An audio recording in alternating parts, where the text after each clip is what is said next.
na época da Segunda Guerra, por causa que eles mandavam em expedição para ajudar no... Tava tendo meio que uma guerra civil na Espanha. Aí o exército alemão, ele se via muito, ele ajudou muito esse ditador espanhol para poder, e assim deu mais experiência para o exército. A Guerra Civil Espanhola, isso mesmo, vai ter tudo a ver. Muito bem, Ivanildo. Ivanildo já está, né, bem adiantando, já pesquisando as coisas, porque cadê a droga que os alemães usavam também para poder avançar no... Isso, a Guerra Civil, né, espanhola vai contar com o apoio de Hitler, vai contar com as falanges, e Portugal também, quando a gente for ver a Revolução dos Cravos, né, a Revolução Salazarista. E ainda eu trouxe algum ponto sobre o stalinismo, né, que é um totalitarismo soviético.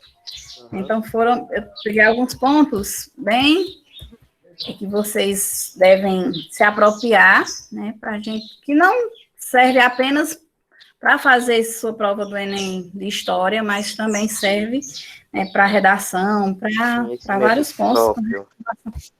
Isso mesmo. Então, gente, nós, quando falamos de regimes totalitários, a gente lembra muito, já vem na mente quem? É o nazismo e o fascismo, né? Pensamos logo em Benito Mussolini e Adolf Hitler. E aí esses dois regimes, de início nós vamos falar desses dois regimes, eles surgem como uma solução totalitária. Para quê? Porque a gente sabe que após a Primeira Guerra Mundial, a Europa estava devastada, né? Perdas populacionais, crise econômica, né? Aí o que é que acontece? Nós vimos que a economia ela vai, tipo que, deixar o foco, que seria a Europa, e vai para a América. Então, os Estados Unidos vai surgir como a super potência no final da Primeira Guerra. Então, esse período que a gente está estudando é a Europa, entre a Primeira Guerra Mundial e a Segunda, né? É o período entre guerras, que a gente chama. Então, vai de 1918 a 39, é o período que nós estamos estudando. Nesse período, a gente viu o surgimento dos Estados Unidos como superpotência industrializada. Vimos que todos queriam seguir o exemplo de moda, de consumismo do norte-americano, que é o que nós chamamos de American Way of Life, né, o estilo de vida americano. Vimos que os Estados Unidos, com essa produção, com esse investimento, não se organizou e teve essa crise da superprodução, que seria o quê? Produzir demais para consumo de menos, né? Isso fez com que a Bolsa de Valores quebrasse. Então, a crise de 29 vai afetar não só os Estados Unidos, mas todo mundo, ou todo país que fazia negócio com os Estados Unidos, principalmente países europeus e até o Brasil, né? A recuperação dos Estados Unidos vai acontecer lentamente, mas conforme expectativas, porque Roosevelt ele vai criar um programa chamado de New Deal, o Novo Acordo, que vai recuperar os povos. Chamado como? New Deal. New Deal.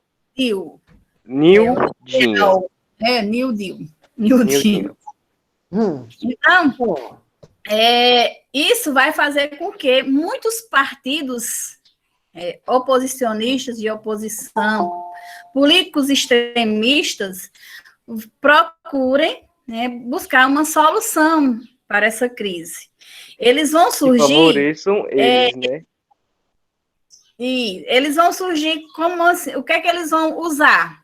Eles vão usar justamente a questão, eles vão usar o liberalismo. Nós sabemos que o que seria esse liberalismo econômico? Seria a não intervenção do Estado na economia, né? Então, eles vão dizer assim, eles vão começar a fazer um discurso usando justamente isso. Eles vão dizer, os Estados Unidos tinha como base a teoria do liberalismo, que é isso, o Estado não intervia na economia, e vocês estão vendo o fracasso que aconteceu, né? A crise, a queda. Então, eles vão começar a dizer que a solução é qual? É que o Estado ele tem que intervir na economia. Eles vão começar a se opor às democracias liberais, né? Vão se opor à burguesia. Então, eles vão começar a assimilar a crise, o problema, à democracia liberal. Então, ele vai dizer que tudo isso que está acontecendo é por conta da democracia, né? Então, vão surgir partidos comunistas, partidos socialistas, e vão surgir os nazifascistas, que são anticomunistas. Então, eles vão surgir como solução para a crise. O que seriam esses regimes totalitários ou totalitarismo? É uma forma de governo, como vocês podem ver, baseada no controle do Estado. O Estado ele centraliza todas as atividades, seja políticas, seja econômicas, culturais, propagandistas. Então, toda atividade que acontecer, em todas as esferas, todos os setores que acontecer dentro de um país, dentro do Estado, está sob o controle do Estado, né? E aí, esse tipo de Estado, essa ideia de totalitária, essa ideia de controle centralizado do Estado vai começar a se difundir na Europa após a Primeira Guerra Mundial, né? Porque justamente eles dizem que tudo isso está acontecendo porque o controle não estava nas mãos do Estado, porque esses estados, essas nações estavam sendo regidos por uma democracia liberal. Então, esse é o discurso de muitos países, né? O discurso de muitos regimes totalitários, ou quase todos os regimes totalitários, eles usam justamente esse discurso. E aí, gente, o Hitler e Mussolini, eles vão usar justamente o que eu falei com vocês, que só está acontecendo isso porque o Estado não tem controle de nada, né? Então, após o fim da Primeira Guerra Mundial, como eu coloquei, os princípios da democracia, as teorias da democracia liberal vai ser abalada. E essa crise, esse abalo vai ser difundido pelo discurso de políticos extremistas, como Mussolini, como Hitler. Na Rússia, a gente viu que houve a Revolução Comunista, o stalinismo. Esse totalitarismo também se destacou na Itália de Mussolini, na Alemanha, na Espanha e em Portugal. Muitos defendem que, como eu coloquei, que apesar de comunista, eu sei que vocês leram muito sobre Stalin, sobre quando a gente foi fazer aquela atividade da Revolução Russa, alguns dizem que apesar de comunista, o stalinismo era um regime totalitarista, né? Então, nós vamos ver quais são as características dos estados totalitários. Tudo no Estado, tudo é do Estado, tudo é do controle do Estado. Nada, tudo gira em torno do Estado. Então, quais as principais características? O nacionalismo exacerbado, ele é um ultranacionalismo, gente. Tudo é da nação. Então, você tem que morrer pela nação. O governo centraliza todas as ações. É um Estado militarizado. Então, há a formação de muitas milícias quando o Estado ele é totalitário. O culto ao líder. Então, tudo gira em torno do líder. O líder é endeusado. Unipartidarismo, ou seja, só há a formação de um único partido, que é o partido do líder.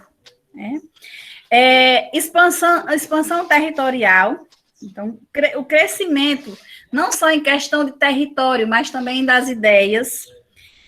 Antiliberal e anticomunista. Então, esses regimes totalitários, o nazifascismo principalmente, eles combatiam de forma radical o liberalismo e o comunismo, censura aos meios de comunicação. Então, o meio de comunicação serve para quê? Para fazer propaganda do líder, a propaganda governamental. Então, tudo que se é difundido tem que se passar pelos órgãos do governo, né? E a educação é dirigida. O que seria essa educação dirigida? Tudo que tem nos livros, na escola, né, é de acordo com o que o governo dite e também para fazer a propaganda desses regimes totalitários. Então, essas são as principais características do governo. No livro de vocês está na página 62, né? E eles ainda traz mais, que eles dizem que essa ideologia, esses governos de partido único, eles impõem uma ideologia que persegue qualquer pessoa ou qualquer indício de oposição. Então, é perseguido. Alguma dúvida até aí? Tá tudo ok? Eu não estou mais vendo vocês, não. Eu estou só no material. Então, vocês falem. Tá show, tá show. Eu não estou vendo. E aí são os principais, né, governos totalitários, como eu falei. Mussolini, Hitler, Salazar e Francisco Franco. Todos desenvolveram de forma menos ou mais fervorosa, mas desenvolveram essas características, né? Esse Salazar parece com Getúlio Vargas. Quem? Salazar? É a aparência dele. Meio né? Dá uma ideia, mais ou menos, uma lembrança. Salazar é um nome mó bonito, assim. Aí nós vamos adentrar, se quem estiver acompanhando na página 62, nós vamos para a Itália de Benito Mussolini, né? A Itália do Furé, do Dulce, a Itália do Dulce, que seria Benito Mussolini, do Furé, que seria Adolf Hitler. E como é que estava a Itália após a Primeira Guerra Mundial, após 1918? Nós sabemos que a Itália, ela passou de lado, né? Ela estava na Tríplice Aliança, aí do lado da Alemanha, do lado do Império Austro-Húngaro, e aí, no meio da guerra, ela mudou de lado, ela foi para a Tríplice Entente, né? E aí, ela não recebeu muito do que foi prometido durante a guerra, e aí o cenário, né, da Itália, a Itália não estava muito boa, não, né? Falta de trabalho, falta de esperança, como muitos autores mesmo retratam, né? E estava surgindo o quê? Políticos, como eu falei, como uma solução mágica para resolver esses problemas sociais, né? E aí surgiu quem? Surgiu Benito Mussolini. Benito Mussolini, ele era jornalístico, ele era jornalista, ele era político, e ele quem idealizou o que nós chamamos de fascismo. Foi ele o idealista, o idealizador desse regime totalitário. Então, dívidas, inflação, desemprego, agitação social. As pessoas queriam alguém que guiasse eles no rumo certo, né? E as ideias do fascismo surgiu justamente para fazer muitas pessoas seguirem essas ideias, as ideias de Benito Mussolini. Aí está alguns pontos, né? A Itália de Benito Mussolini, a Itália após a Primeira Guerra Mundial, né? Após a Primeira Guerra Mundial, era uma monarquia parlamentar, o rei era rei Emanuel III, e passava justamente por esses vários problemas que eu acabei de citar. O objetivo de Mussolini era deixar a Inglaterra tão grande quanto o Império Romano foi. A Itália, né? Sim. Uhum. Isso mesmo. E aí, em 1919, surge o fácil combate. O que seria esse fácil combate? O fácil combate, ele tem até esse símbolo aí, né? Que é tipo um feixe. seria uma milícia voluntária, né? Um grupo paramilitar de apoio à Itália devastada pela guerra, né?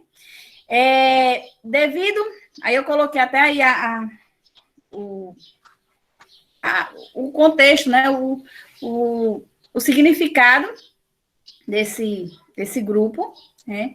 Que ela era uma organização, foi uma milícia, que mais tarde será uma organização militar, de apoio a Benito Mussolini, e eles tinham um uniforme, né, que era como se fosse, eles vestiam camisas negras, e eles ficaram conhecidos por conta desse uniforme por camisas negras, né? Os fundadores eram ex-oficiais militares, membros do Ardite, que seriam grupos paramilitares não ligados ao Estado, jovens latifundiários, e que começaram a se opor aos sindicatos, às organizações sociais, né? Por quê? Porque eles achavam que esses sindicatos, essas organizações, acabavam por difundir a ideia, não difundir, mas ser de oposição às ideias nazifascistas, ao fascismo, né? E aí, os métodos eram muito violentos. À medida que Mussolini, né, começavam a aumentar o poder de Mussolini, eles começavam a aumentar também a violência nas suas ações. Aí está, né, Benito Mussolini. Ele, em 1921, ele fundou o Partido Nacional Fascista, né? Esse Partido Nacional Fascista é ele quem vai ser o partido único. Nós vimos aí, uma das características dos regimes totalitários, a questão do partido único, né? Então, o Estado fascista vai se consolidar a partir daí. E quando Benito Mussolini, ele cria o Partido Nacional Fascista, e ele, juntamente com os militantes camisa negra, com esses militantes, eles vão fazer um movimento, uma passeata chamada de Marcha sobre Roma. Não sei se vocês já ouviram falar, já ouviram falar em algum momento dessa Marcha sobre Roma. O que seria essa Marcha sobre Roma? Foi uma passeata, né, liderada por Benito Mussolini, se apoiando dessa crise parlamentar, da crise pós-Primeira Guerra Mundial, né? Então, ele fez o quê? Ele organizou um assalto ao poder, né? Então, a Marcha sobre Roma, gente, é tipo um assalto. Eles fizeram essa passeata, né, juntamente com os camisas negras, né, e juntou muita gente vindo de toda a parte da Itália e dirigiram-se para a capital. Chegaram lá, né, e exigiram poder. Então, eles foram. O rei Vítor Emanuel III, ele tentou ceder, né, o rei, naquela época, vou até mostrar aqui a foto para vocês, era esse daqui, rei Emanuel III, ele quem estava no poder. Então, eles exigiram. Imagina aí, você juntar todo mundo, chegar lá em Brasília, né, juntar um monte de milícia e um chefe desse aí exigir que Bolsonaro entregue o poder e pronto, né? E aí eles exigiram que o Vítor Emanuel entregasse o poder, que é a questão da Marcha sobre Roma, e o Vítor Emanuel foi o jeito de ceder às pressões e entregou, né, nomeou Mussolini como primeiro-ministro. Imagina aí. Então, o líder fascista, né, passou a organizar o gabinete governamental, né, passou a organizar todas as ações do governo na Itália. Imagina aí, né? E aí, em 1924, mais ou menos, né, eles organizaram uma eleição totalmente fraudulenta, né, e colocaram a maioria dos fascistas no parlamento. Eles fizeram essa organização e conseguiram ganhar a maioria parlamentar, né? Então, no ano seguinte, Mussolini ele se tornou Duce, que é isso, ele se autoproclama Duce, que seria esse Dulce? É o condutor supremo da Itália, é o chefe supremo da Itália. Né? Eu pensava que era Dossier Marcial da Itália. Não. É um chefe, ele é como se, segundo, é o condutor supremo, ele conduz tudo. Né? Então, a É que Itália nem faz... Hitler com a mão de ferro lá, a isso cruz de mesmo. ferro, né? O pastor de ovelhas. Então, aí vocês podem até perguntar, e não tinha oposição naquela época? Né? A oposição ficou meio que atordoada, não sabia o que fazer, né? Não tinha oposição, né? Ele acabou, a oposição, né, que seria o governo em si, acabou por se desorganizar, né? Então, ele atacou muito rápido e as ideias que a oposição estava tendo, no caso, né, enfraqueceram, porque com a tomada de poder rápida que ele teve, fez com que os opositores eles tivessem uma desvantagem. Isso mesmo, e se eles fossem, né, tomar alguma atitude contra o novo governo, muitos foram presos, muitos foram exilados e alguns deputados de oposição chegaram a ser mortos por conta, né, dessa perseguição, né? Então,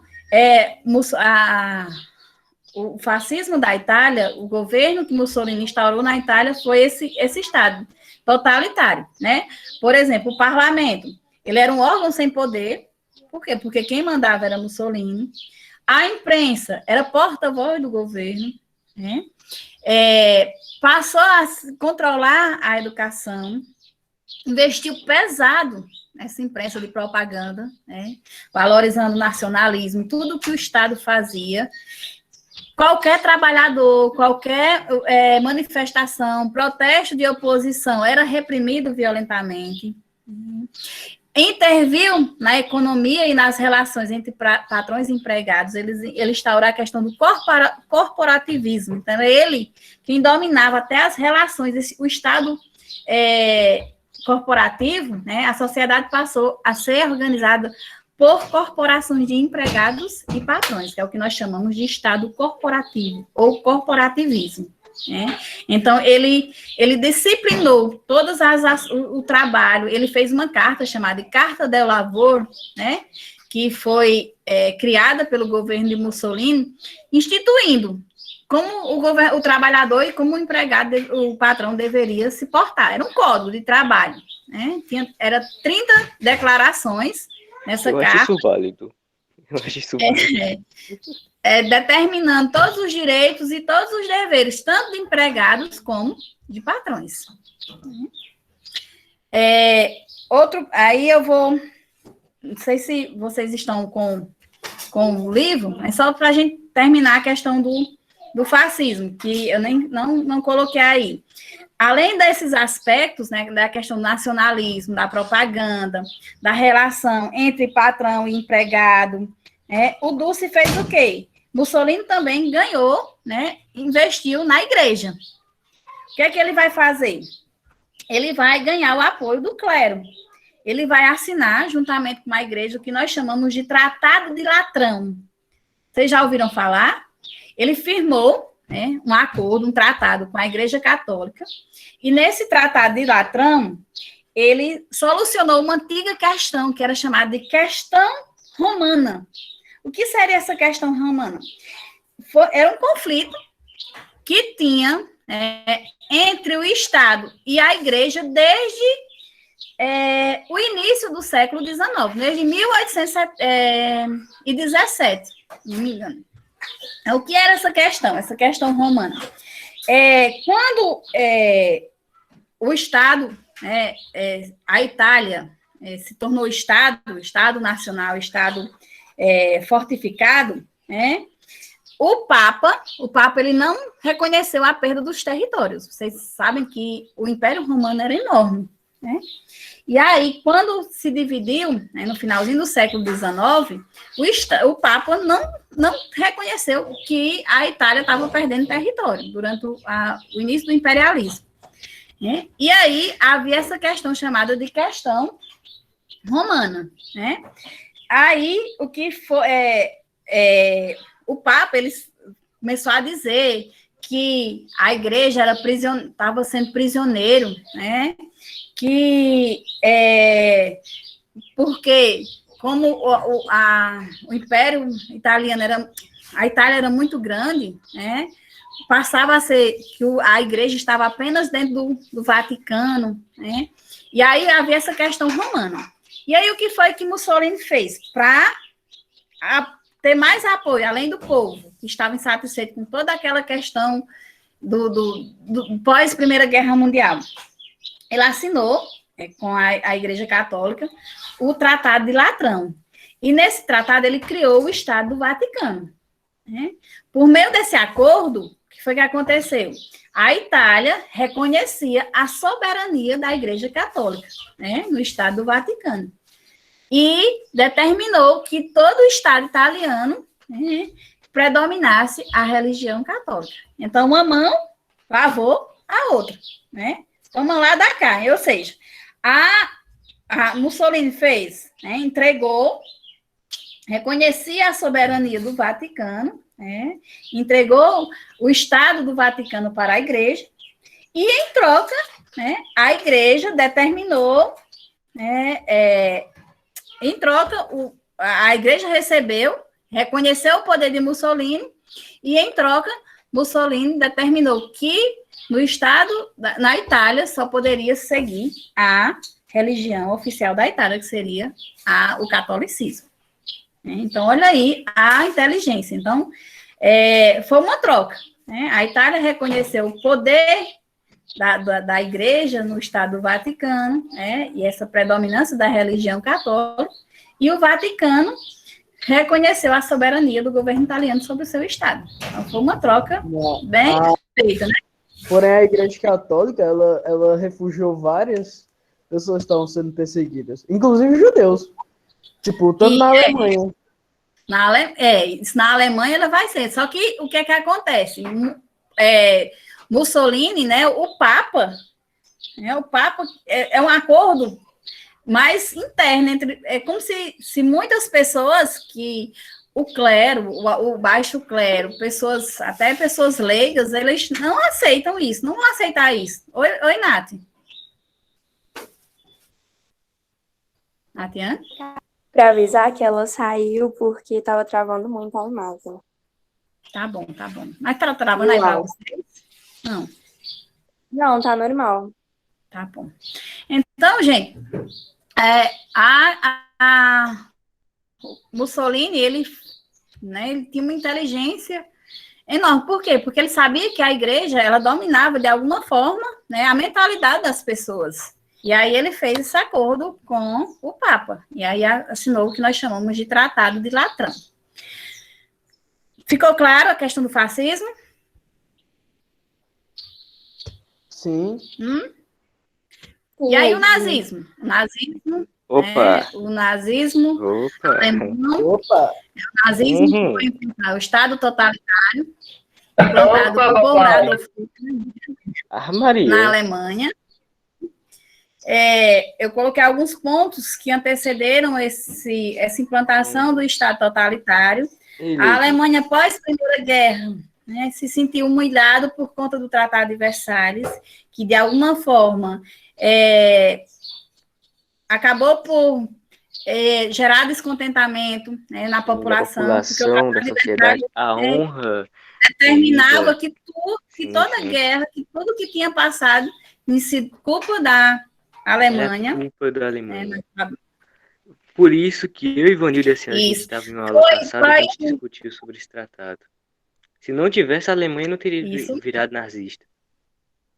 Isso, eu também concordo totalmente, que foi por conta desse tratado, por conta do final da Primeira Guerra Mundial, né, que o regime, o nazismo surgiu com mais força, e aconteceu a Segunda Guerra Mundial. Nós sabemos que o tratado determinou, né, algumas imposições, pagamento de indenização, proibição da Alemanha de constituir exército, de investir na indústria de armamentos. Então, eu acredito, né, muito que o nazismo alemão, que o surgimento da Segunda Guerra Mundial tenha sido, né, favorecido muito forte por conta do Tratado de Versalhes. Então, alguns antecedentes, né, a Itália, a Alemanha, fico misturando as bolas, a Alemanha, após a Primeira Guerra Mundial, passava pelo que nós chamamos de República de Weimar, né, é o nome da cidade onde a República foi proclamada após a Primeira Guerra Mundial, em 1919.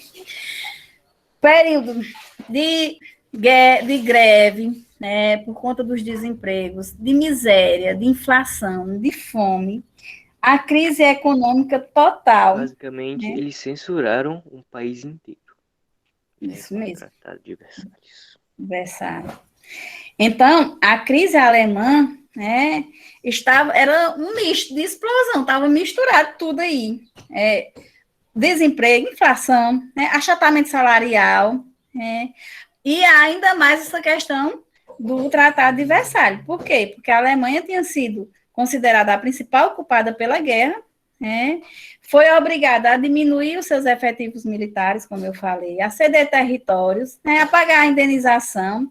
Então, muitos alemães consideravam esse tratado injusto, consideravam esse tratado humilhante. Era um tratado, eles diziam que era um tratado ditador, né? E aí, muitos, tanto com seu orgulho ferido, né, se tornaram, como alguns historiadores dizem, os políticos aventureiros, né, que chegavam com um discurso de revanche. Quem seria esse político? Adolf Hitler foi um desses. Né? Então, essas pessoas com esse orgulho ferido, se sentindo humilhados, foram presa fácil para esses políticos, principalmente para Adolf Hitler. Né? E aí, gente, como a gente pode ver justamente aí, surgiram, né, ideias socialistas nesses estados que estavam passando por essas crises. Né? E as ideias socialistas começaram a amedrontar partidos de extrema esquerda, principalmente o partido, né, nazista. Adolf Hitler, se a gente for estudar a história de Adolf Hitler, ele já tinha sido integrante desse partido nacional socialista alemão, era um ex-cabo, e desde o início, esse partido nazista, os nazistas, eles começaram a organizar grupos paramilitares, grupos de ações violentas. Uma deles, não sei se vocês já ouviram falar, as tropas de assalto, né, as seções de assaltos, que era o que nós chamamos de SA. Então, as tropas de assalto, né, que foram a SA, e depois é que eles vão construir, né, trocar a questão da SA pela SS, que seriam a Gestapo, né, que é a guarda pessoal de Hitler. Eu não sei falar novamente direitinho esse nome em alemão, né, que é sei lá, SS. As forças de assalto eram as SA, né, e a Gestapo, que seria a polícia política do país, que era a SS. Foi? Falando na SS, né, tinha um comandante, né, que era o chamado Himmler, né? Ele até hoje falam bastante dele sobre sua liderança, né? Porque Himmler, ele era associado. Eu comecei a ler esse livro aí. É um filme, né? Eu comecei a ler esse livro aí, Minha Luta. Tem. Isso. Ele é proibido. Isso. Hitler, ele vai ser preso. Tem um filme bem interessante, que eu esqueci agora a palavra, o título do filme, depois eu vou ver para vocês. Essa questão desses líderes, né, do nazismo, os líderes de Hitler, a questão da perseguição, das oposição para prender um dos aos judeus. líderes. dos nazismo foi utilizado a lei da pirataria para poder prender e conceder a morte daquele, E aí, para eu não vocês me terem lembro quem era. isso, para vocês terem ideia, gente, essas SA, essas polícias, né, essas tropas de assalto, eles desde o início, desde o surgimento, antes de Hitler chegar ao poder, desde o surgimento, né, do Partido Nazista, eles já agrediam, já intimidavam, né, e eles eram especialistas em eliminar os opositores. E para vocês terem ideia, né, os opositores desses grupos já eram os judeus, os socialistas e os comunistas. Vê se vocês têm como entender O assim. engraçado é que o partido nazista era socialista. Isso, né? Era o né, Partido Nacional Socialista dos Trabalhadores Alemães, né? A questão do socialismo, de lutar pelos trabalhadores, e de repente, né? Eles odiavam os comunistas. Isso. É muito engraçado, né? E aí, quando foi em 1919, os comunistas eles tentaram tomar o poder na Alemanha, né, e a República rapidamente massacrou o movimento, né, e foi nesse... Vocês já ouviram falar em Rosa Luxemburgo, né? Rosa Luxemburgo, ela era ativista comunista, ela era intelectual, ela pensava muito, ela era tipo a mentora, né, intelectual desses movimentos comunistas, e ela tentou, né, liderar esse movimento de tomar o poder na Alemanha, mas foi nesse período ela foi presa e foi assassinada. Né? Mas eles ficaram tentando, de todo jeito, eles achavam que o comunismo ia tomar o poder. Era como se fosse assim, tipo assim, algo na sua cabeça, o comunismo vai tentar de novo, os comunistas vão tentar de novo, né? E aí, eles começaram a difundir essa ideia, que o comunismo ia tentar tomar o poder. E aí, muitos empresários começaram a aderir ao nazismo, com medo do comunismo tomar o poder na Alemanha, né? E aí, quando foi em 1923, nesse contexto, da questão da ameaça comunista, das greves dos trabalhadores, muitas lutas políticas, muitos protestos, greves, começaram a ficar fora do controle. O governo não tinha mais como controlar. E aí, o que foi que aconteceu? Os nazistas tentaram tomar o poder à força. Em 1923, por meio de um golpe, chamado de Putsch de Munique, e liderado por Adolf Hitler, eles tentaram dar um golpe de Estado contra a República do Weimar. E as forças republicanas abafaram o movimento e prenderam vários desses nazistas. Entre um deles foi Adolf Hitler. Foi durante esse período de prisão, quando Hitler foi preso... Foi nessa parte que Hitler foi no livro dele, foi? Isso, foi nesse período que Hitler, na prisão, ele escreveu um livro chamado Mein Kampf, chamado ou Minha Luta. O livro de Hitler, ele tem em BR? Tem? Em quê? Em português? Eu tenho ele. Eu tinha, não sei se ele está traduzido, mas eu tinha um vídeo. Naquela época que eu postava DVD, né? Ler, professora. Se a senhora soubesse. Que era. Eu tinha um vídeo. Não sei se ainda. O povo hoje é mais só YouTube, né? Mas eu tinha um vídeo, eu tinha um DVD. Então, foi nesse período que Hitler passou na prisão que ele fez, que ele fundou, né? Que ele elaborou os ideais nazistas, né? E aí ele criou a questão da superioridade da raça ariana, né, do antissemitismo. Então, tudo isso está dentro do seu livro, do livro Mein Kampf, Minha Luta. A questão da raça ariana, que o Estado, né, o Estado alemão, que o povo alemão, ele é uma raça pura. Para ele, para Hitler, existia uma raça pura que seria. Tá duas pessoas. Tá com o microfone ligado e tá duas pessoas falando ao mesmo tempo. Desculpa, Tainá, Eu eu acho sou que é falha. Peter ainda. Não sei não, viu? Desativa teu som, Pedro. Já desativei. Deu certo agora? Não tô conseguindo, não.